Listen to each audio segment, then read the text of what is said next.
C'est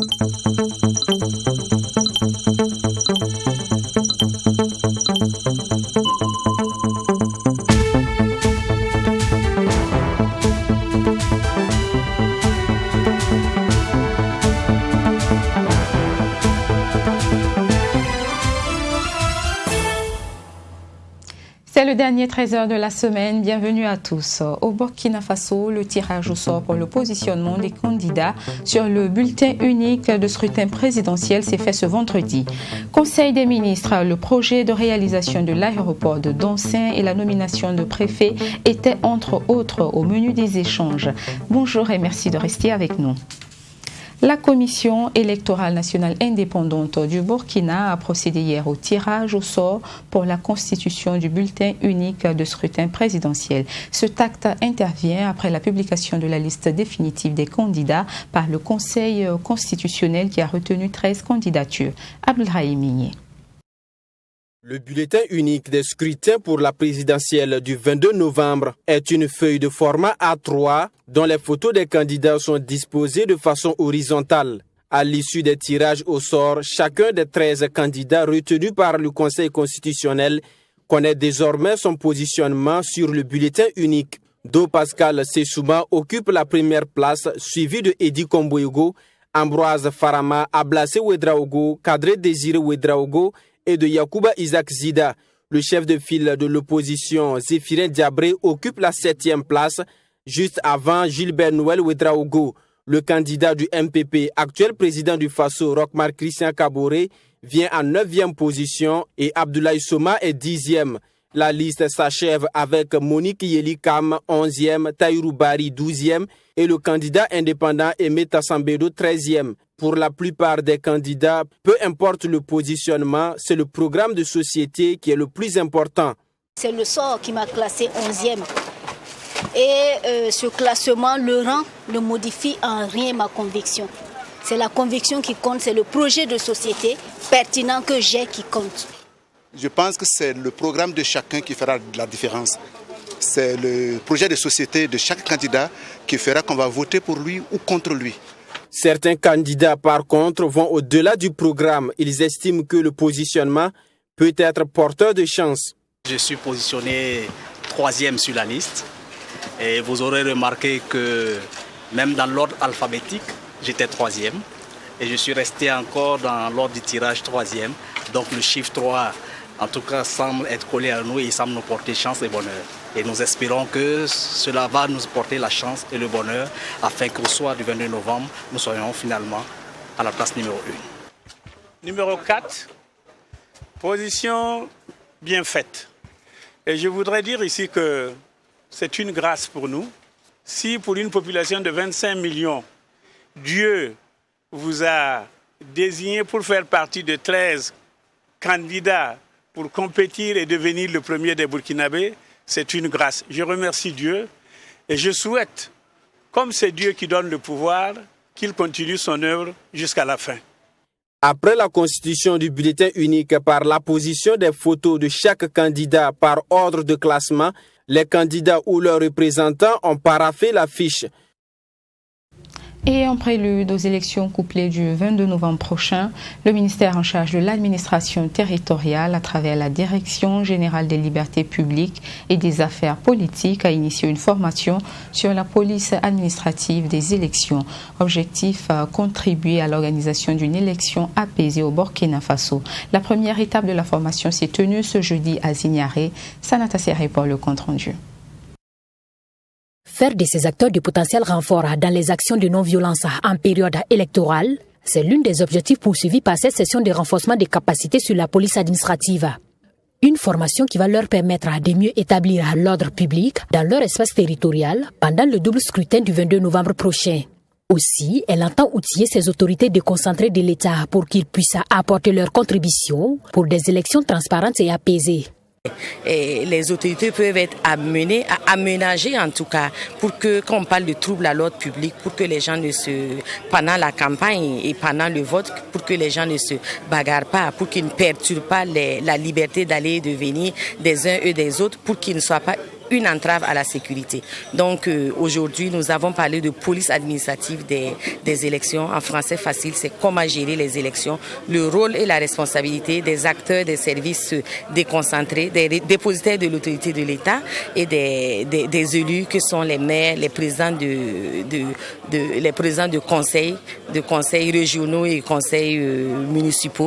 Il s'agira au cours de cette formation de présenter aux acteurs les innovations qu'a connues le code électoral au cours de ces 3 dernières années.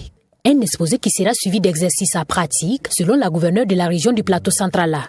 C'est-à-dire que c'est comme des exercices qui vont être présentés et le jour du vote ou avant le vote, l'inscription, en cas de contentieux, en cas de difficulté, où est-ce qu'il faut orienter les acteurs? Parce que vous savez, l'État est organisé.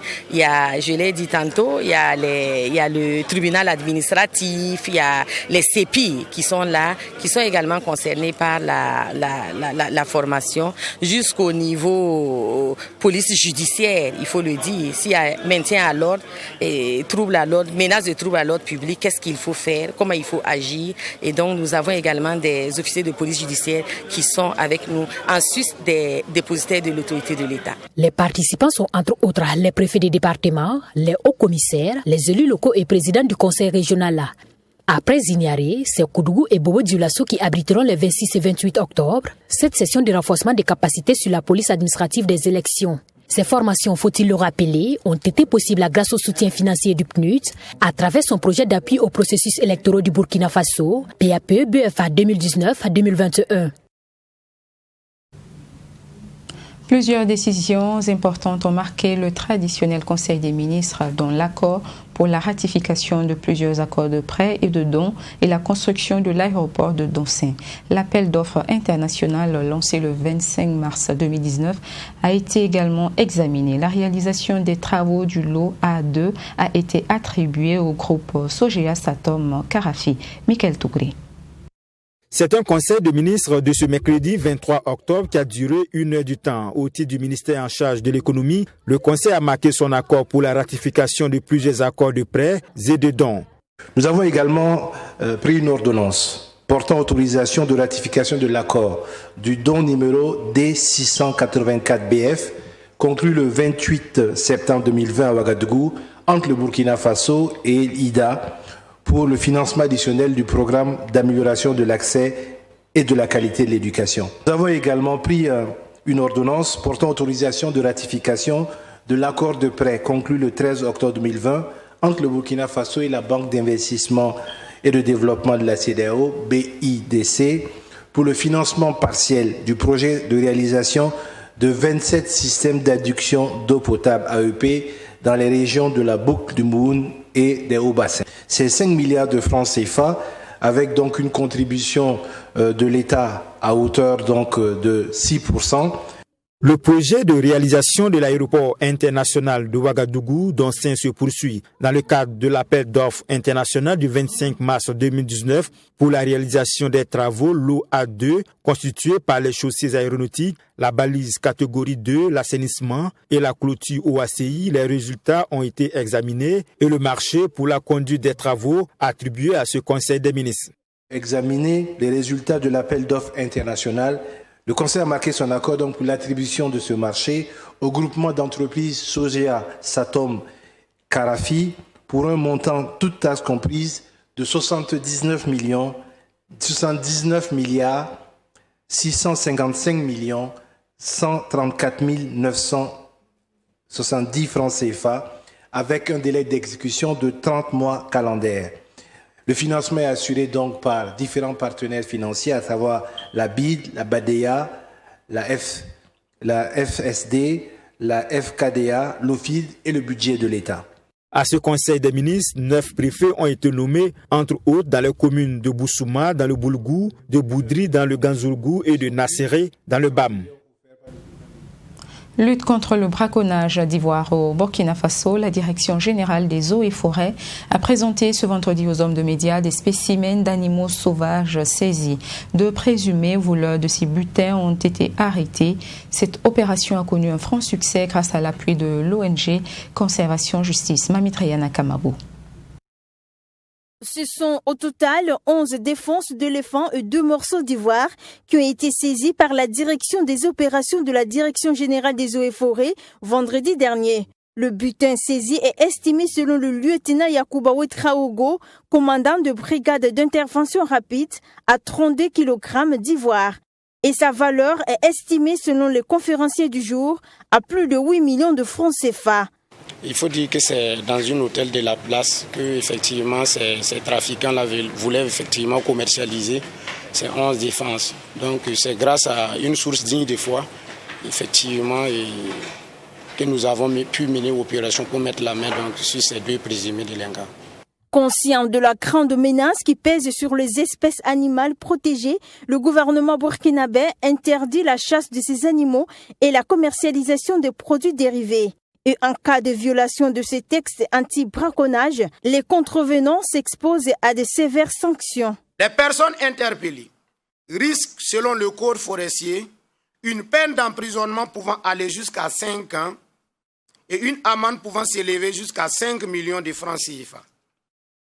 Seule une application stricte de la loi permettra de dissuader les trafiquants d'ivoire ainsi que les braconniers et autres criminels qui alimentent ce réseau. Au Burkina Faso, environ 6 000 éléphants sont abattus illégalement chaque année. Cette pratique cache, selon les conférenciers, un trafic international de défense d'éléphants avec pour plaque tournante l'Asie. Les travailleurs en service dans les établissements publics de l'État, que sont les 8 écoles nationales d'enseignement du primaire ENEP, l'Institut des sciences IDS de l'École supérieure de Koudgou et du Centre national des manuels et des fournitures scolaires, sont très remontés contre leur ministère de tutelle pour cause la non-application du protocole d'accord qui stipulait l'engagement du gouvernement à améliorer l'indemnité spéciale logement pour le personnel. Michael Tougré. Le 28 janvier 2018, un protocole d'accord est signé entre le gouvernement et la Coordination nationale des syndicats de l'éducation CNCE. Un protocole qui devrait permettre de corriger les injustices pour les travailleurs des établissements publics de l'État sous tutelle du MENA-PLN et du MINEFID. 34 mois après sa signature, c'est un protocole qui piétine dans sa mise en œuvre. Les 2 ministres de tutelle, que sont le MENA-PLN et le MINEFID, hésitent à nous octroyer nos droits. Dans ce protocole d'accord, à la page 8, titre 4.16, le gouvernement s'est engagé, je cite, à améliorer l'indemnité spéciale de logement pour le personnel enseignant en classe et le personnel d'encadrement sur le terrain ainsi qu'il suit. Une augmentation de 7 800 francs pour la catégorie C, une augmentation de 11 050 francs pour la catégorie B, une augmentation de 14 300 francs pour la catégorie A, une augmentation de 17 500 francs pour la catégorie PB. Toujours le titre 4 au point 23, le gouvernement s'est engagé à harmoniser l'indemnité spécifique au taux appliqué à l'ex-MES pour compter du 1er janvier 2018 au profit des personnels du MENA et du personnel non enseignant en service dans les structures centrales du MES-RC. Le 27 juin 2019, le Conseil des ministres, selon les conférenciers, adopte un rapport relatif à l'application des nouvelles dispositions d'indemnité de logement et celles spéciales au profit de ce personnel d'établissement public de l'État. Malgré les instructions du président du Faso et du Premier ministre Odig de Pengwende Sawadogo, les travailleurs de l'éducation en service dans les EPE sous tutelle du MENA-PLN et du MINEFID ne bénéficient toujours pas des indemnités. Après les instructions données au MINEFID par le chef de l'État et le chef du gouvernement lors du Conseil des ministres du 27 juin 2019, les travailleurs de l'éducation des 8 ENEP, qui sont devenus maintenant instituts régionaux de formation des personnels de l'éducation, de l'Institut des sciences, de l'École normale supérieure et du Centre national des manuels et fournitures scolaires, CENAMAF, ne sommes toujours pas rentrés dans nos droits 16 mois après les instructions qui ont été données au MINEFID. Les responsables désignés de cette situation d'injustice qui perdure sont les 2 ministres des tutelles, à savoir le MINEFID et le MENA-PLN. Les plus hautes autorités de notre pays ont donné des instructions qu'ils n'ont pas exécutées. Ces travailleurs de l'éducation des établissements publics de l'État sous tutelle du MENA-PLN et du MINEFID se réservent le droit de concert avec les syndicats de l'éducation de prendre toutes les dispositions pour rentrer dans leurs droits. L'Organisation des Nations Unies a célébré ce vendredi son jubilé d'Albâtre. La thématique, c'est façonner l'avenir que nous voulons. En prélude à cette commémoration, les responsables des différents secteurs de cette organisation internationale ont tenu une conférence de presse. Face aux hommes de médias, ils ont fait le bilan des dernières années et annoncé des perspectives. Saint-Jacques Kouma et Mamitriana Kamabo. Le monde est en perpétuelle évolution, alors les organisations des Nations Unies doivent se réinventer pour mieux affronter les défis du moment. Pour ce faire, à l'occasion du 75e anniversaire des Nations Unies, une plateforme a été mise en place pour permettre aux populations à l'échelle mondiale de faire des propositions. Le monde a évolué et le besoin de travailler ensemble, les nations, les peuples, est encore plus vital. D'où la campagne ONU du 2075, la plateforme de dialogue la plus vaste jamais offerte par les Nations Unies pour recueillir la voix des citoyens du monde autour du thème « L'avenir que nous voulons, l'ONU qu'il nous faut, réaffirmer notre engagement collectif en faveur du multilatéralisme ». Au Burkina Faso, plus de 12 600 personnes ont répondu au sondage. Je sais que nous pouvons faire mieux et je vous encourage à faire entendre la voix des Burkinabés. La campagne est toujours ouverte, elle va se clôturer à la fin de cette année. Depuis sa création en 1945, l'Organisation des Nations Unies intervient au Burkina Faso, notamment dans les domaines de la nutrition, de l'eau, l'hygiène et l'assainissement. Après 75 années d'existence, des défis ont été relevés selon la représentante résidente de l'Organisation mondiale de la santé. Actuellement, vous avez une caisse nationale d'assurance maladie. Pour le moment, ce n'est pas une couverture à large échelle, parce que ça a un coût qu'il faut pouvoir assurer. Ici au Burkina, il y a la gratuité des soins qui participe à ça aussi, puisqu'il s'agit vraiment d'aider les ménages à ne pas trop dépenser, mais à pouvoir avoir les soins. Si les responsables de cette organisation internationale admettent que les acquis ont été engrangés, ils reconnaissent cependant que l'arbre ne doit pas cacher la forêt. 5 millions de Burkinabés n'ont toujours pas accès à source d'eau potable. Plus de 10 millions de Burkinabés, dont la moitié de la population dont on parle, pratiquent toujours la défécation en l'air libre. Et l'impact de la défécation en l'air libre sur la santé de la population et sur le coût économique par conséquence est énorme. Tandis que pour la malnutrition chronique, un enfant sur 4 est touché. Le 75e anniversaire des Nations Unies est célébré ce 23 octobre 2020. Cette commémoration est placée sous le thème « Face aux défis du moment, agissons et façonnons l'avenir que nous voulons ». Parlant d'innovation, la nationale de l'électricité a lancé ce 23 octobre le projet AfriCity, un projet qui vise à installer des compteurs intelligents qui permettront de relever et d'éditer les factures à des dates régulières sans déplacement d'un agent de la Sonabel. Serge Bado.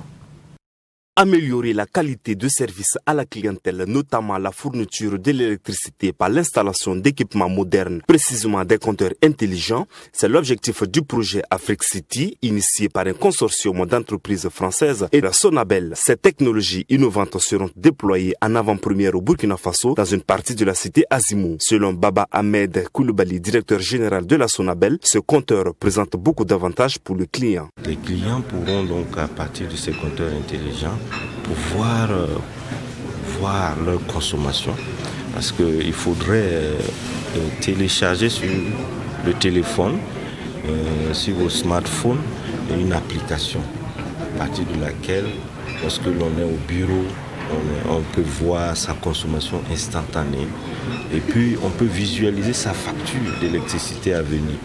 On sait à partir du 5 du mois que ma facture de janvier sera de temps.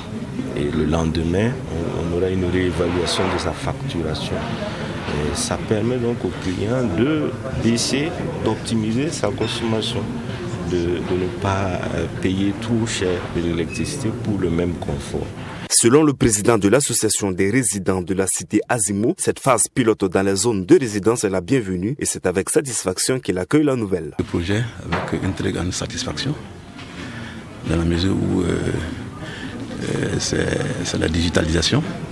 Lorsqu'on parle de digitalisation, on parle de technologie innovante. À travers les explications, nous avons compris que pour les consommateurs, il y a une gestion à distance de ces consommations. Et également, il y a une optimisation qui pourra se faire à domicile. En gros, il y aura une économie énergétique qui va se dégager.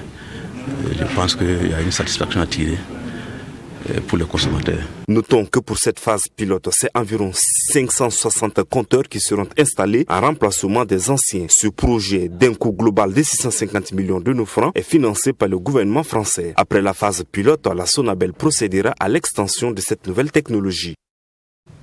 Dans le but de permettre aux enfants des agents publics décédés de poursuivre sereinement les cours, la Caisse autonome de retraite des fonctionnaires a remis ce 22 octobre des bourses d'études. Pour la 13e fois consécutive, c'est 750 bourses qui ont été octroyées. Serge Bado.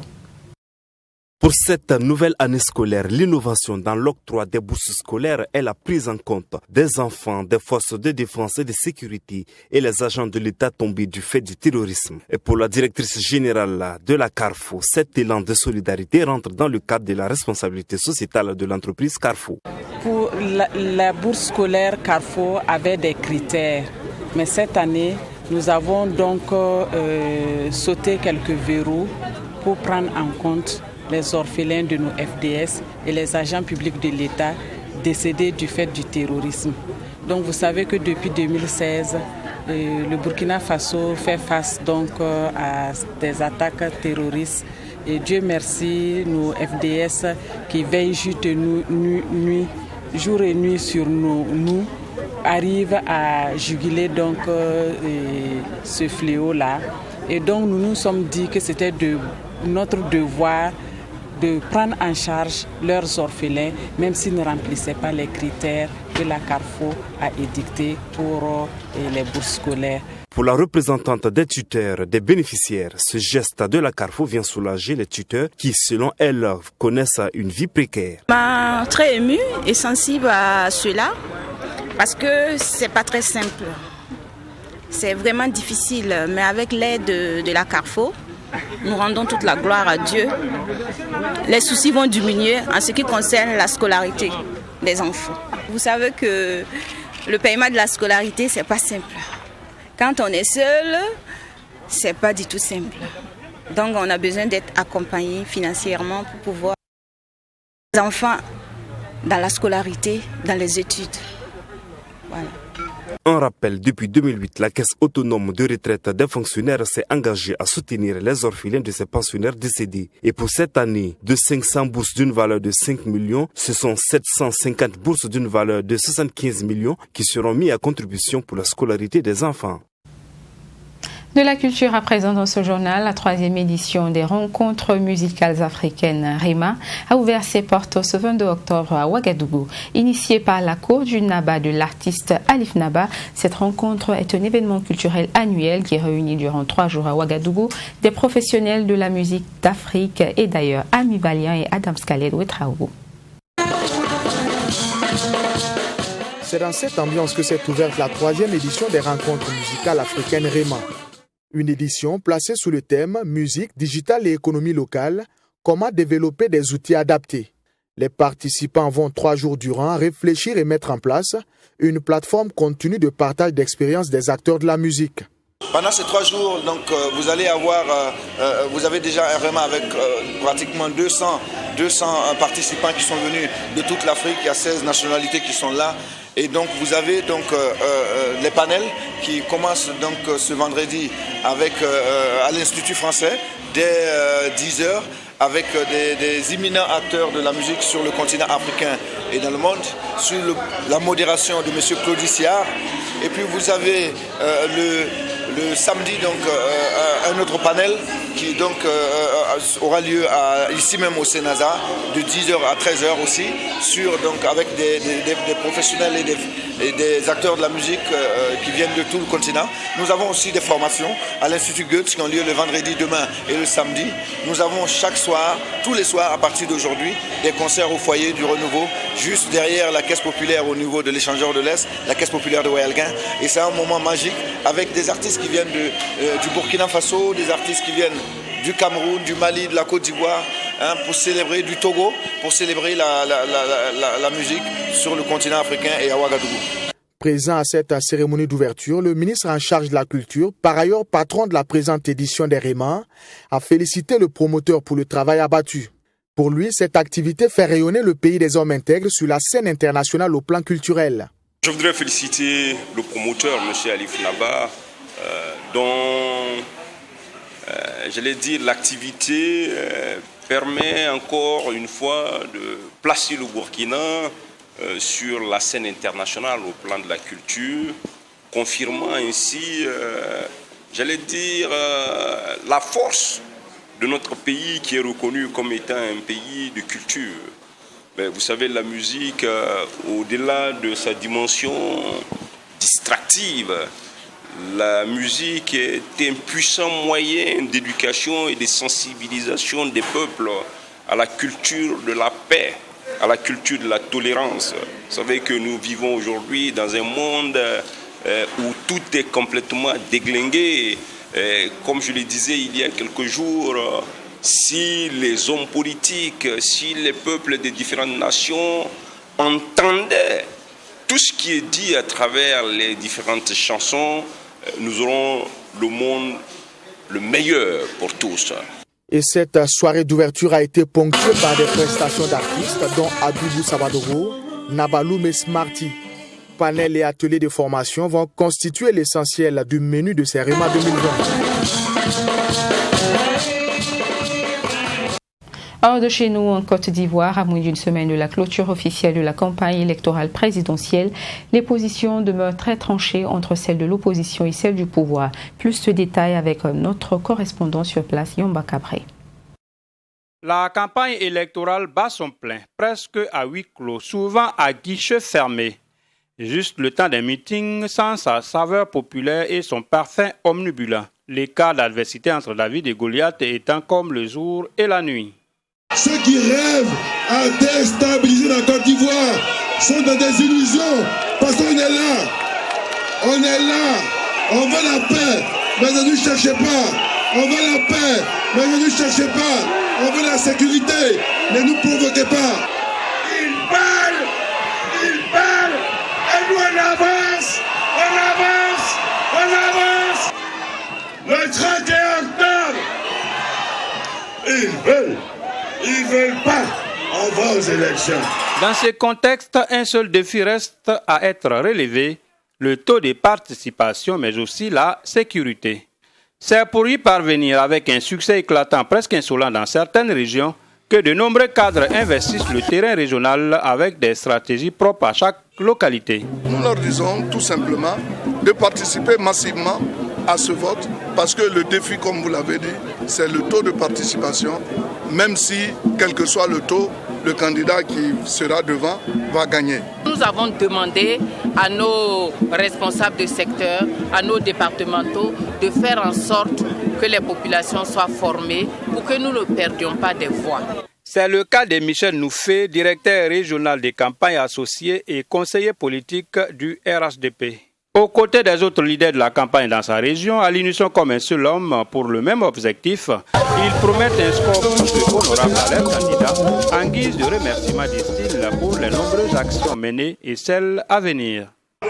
Vous avez vu la mobilisation, vous avez vu nos parents sont venus de partout, vous avez vu que tout le Boukani s'est mobilisé comme une seule personne pour pouvoir parler d'Alassane Ouattara.